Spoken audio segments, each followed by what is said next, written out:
body, baby, show me.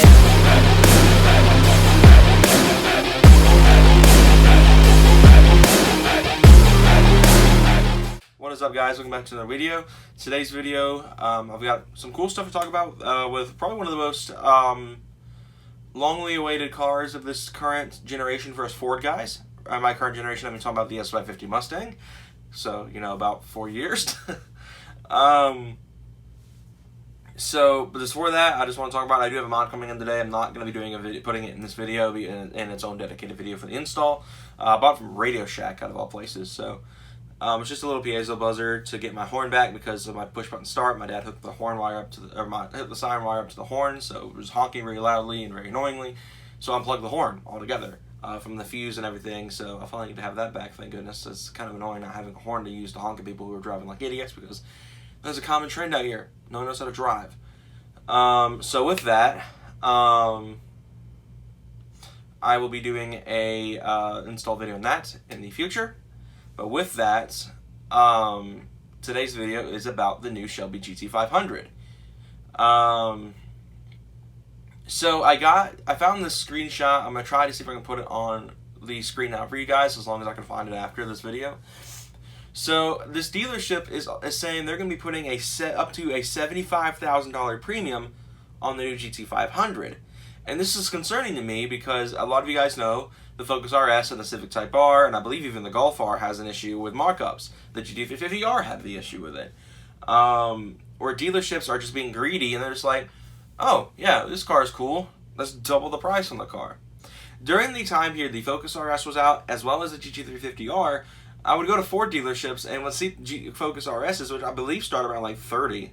Not even that. Maybe a little bit more than 30 grand. Running for $40,000, $50,000, $60,000 on markups. GT350s, I saw a 350R going for $90,000. So Ford dealerships are trying to do markups again, and it looks like this one is no different. But what's insane about this one is, unlike the GT350R, which would start about 65, maybe close to 70 grand.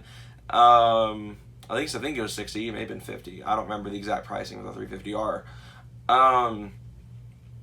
You know, it was, 20, 30, 40 grand at most, which is still a lot, and it's still ridiculous for a markup. But the GT500, this dealership is saying they're going to be putting $75K on top of the pricing for the original car. So you pay 75 grand for a base GT500, you're still paying up to $150,000 on a Mustang. Yeah, it's the GT500, it's a Shelby. But they are doubling the price of the car because it's a Shelby. See, this is why people don't like dealerships, and I totally am in that ballpark as well. I tend to like to try to find like little buy here pay here lots because those guys seem to not really be as much as in it for the money as they are just to get the sale. So they're not trying to mark up. They're trying to make sure they get the money they need to make the profit on the car. Not trying to absolutely screw the person over and charge them a fortune for a car that's not even worth $150,000. Like, I love the GT500. I like the new GT500. I wish I had a stick. But I'm not going to complain about that in this video. I've already done that in previous videos in the past. But I do not think the GT500 is going to be worth $150,000. I think, even with the carbon pack, at most $110,000. But $150,000 for the base car after a markup. And that's not to say, they also talked about up to $100,000 of a markup. $100 grand. Could you just imagine that? That's pretty much half of what the majority of houses in my area are worth. $100 grand for just a markup. That's not the car. That's just what the dealership thinks they should charge extra just because they can. So, you're going into a dealership. Well, what are you interested in today? The brand new Shelby GT500. Oh, okay. Do you want one with no packages? Yeah, weight reduction's nice. We'll just get one without any packages, save some money. 175 grand. What? This car started off at 75. Yeah, but we're just going to charge you 175 just because we feel like it. So that's the mindset of these dealerships. They're being greedy. And it's why dealerships have a bad rep when it comes to sales. when it comes to like the majority of the time, unless you're a certain dealership in my area that screwed my mom over last year, they tend to have decent customer service and decent mechanical departments.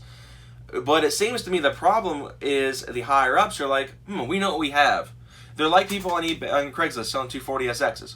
Oh, I know what I have. I can charge a lot more for a car that doesn't run. It's in the same mindset with these dealerships. They're like, oh, I know what I have. It's a Shelby. They'll totally buy it no matter what price tag I put on. I could charge $500,000 for the car, and then people will still come in and buy it. Wrong. So a lot of you guys know that the RS was killed off recently, and I tend to say it was blamed on the markups. Because there was a dealership in North Georgia that me and Hayden went to once. Hayden was test driving a brand new F-150 because he was debating on getting into something bigger, and then it would be the only car he'd ever take payments on would be a truck to make him some money. And he was looking to get into an F-150. So we went to the dealership, we test drove the F-150, whatever. We went inside and we're talking to everyone inside the dealership just about the truck, and there was a nitrous blue RS sitting in the dealership, in the showroom. So I walk over to it, I'm like, I wonder how bad the markup is on this. Thankfully, that dealership was tame. They only wanted $33,000 for the car. So they were at least in the right mindset of not trying to screw people over. But it was still there. And I believe it was a 16. So, I mean, it had been sitting for a couple years. Because this was early this year, maybe late last year. So, just think about that. This car has been sitting on the lot for almost 2 years, apparently. Because the markups were so bad that it scared people away from buying RSs. Because of just how bad dealerships were marking up. And it caused such a low number of sales that Ford killed it off. At least that's the mindset I have about the RS. I don't believe it didn't sell well because it was a bad car. Because, I mean, there were multiple journalists that said the RS was one of the best cars in the hot hatch segment. Of course, personally, it'd be a hard decision between the RS and the Type R to me. Because the Type R's got a better interior, but it was missing the all-wheel drive. That's besides the point. Dealerships did such high markups on the car that it effectively killed it because they were charging double the price for a Focus RS. For a Focus, you're not paying $60,000 for a Focus. Most sane people wouldn't pay $60,000 for a Focus. And you're paying C7 prices for a Focus. That's pretty much the gist of it. Yeah, it's the best Focus ever, but that's still outrageous that you can go out and buy a bigger, faster car at the same price without a markup. Because you can go and buy a used C7 Stingray for $60,000, like for even less than $60,000, even in the 40s. You can buy I could buy a used GT350 for $60,000, or even a brand new GT350 for $60,000. But you're buying a Focus for double the price of what they're actually supposed to be selling it for. So, moral of the story: dealerships are greedy. They're going to screw the GT500 just like they did the RS, and just how Honda's done with the Type R. The Type R hasn't been selling a lot because it's the markups, because no one wants to pay $60,000 for a Civic. So, yeah, that's the moral story with the GT500. If dealerships weren't being so greedy with these markups, they wouldn't be killing these cars off before they had the chance to even get started. And I'm afraid to see what happens with Chevy with the new C8, which I'll be doing a video later on this week as well, because Thursday the car gets revealed. And, of course, being Thursday, I have a video to film on Thursday. So, because pretty much the majority of the time these videos are filmed a day in advance, minus the last video that was filmed on a Friday. But yeah, that's just the gist of the GT500. I feel like that if these dealerships go through these insane markups of $75,000 to $100,000 on the car, it is going to kill the GT500, and we're probably not going to get another Shelby after this because they're going to, well, they didn't sell well last time. So, in my opinion, dealerships need to stop being greedy and pretending that they know what they have so they can charge whatever price they want.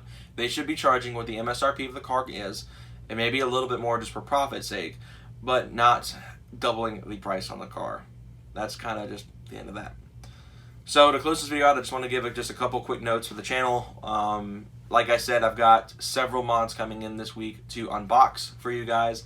One mod will be unboxed in its own install video because it's going to be a relatively short install. We'd have to find a place to put this part in the engine bay for the truck and then wire it up. It's done.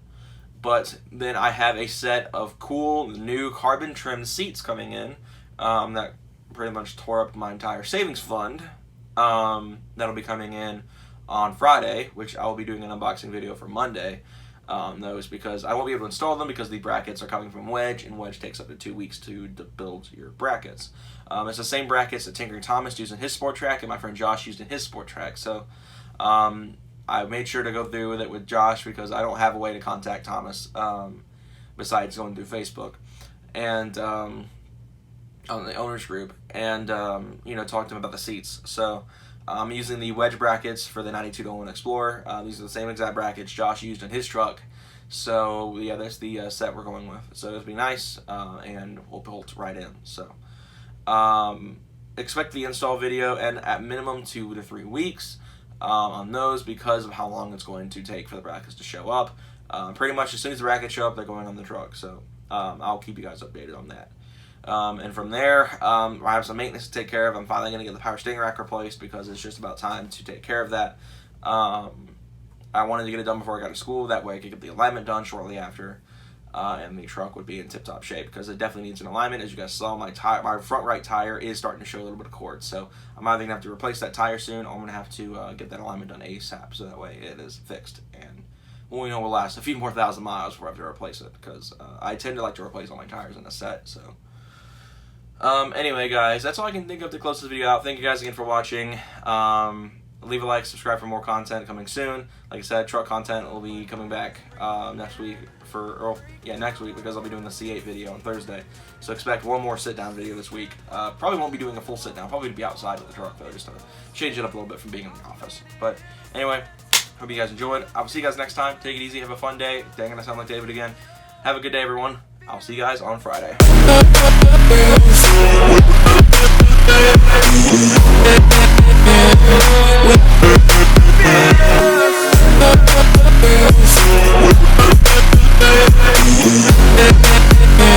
back.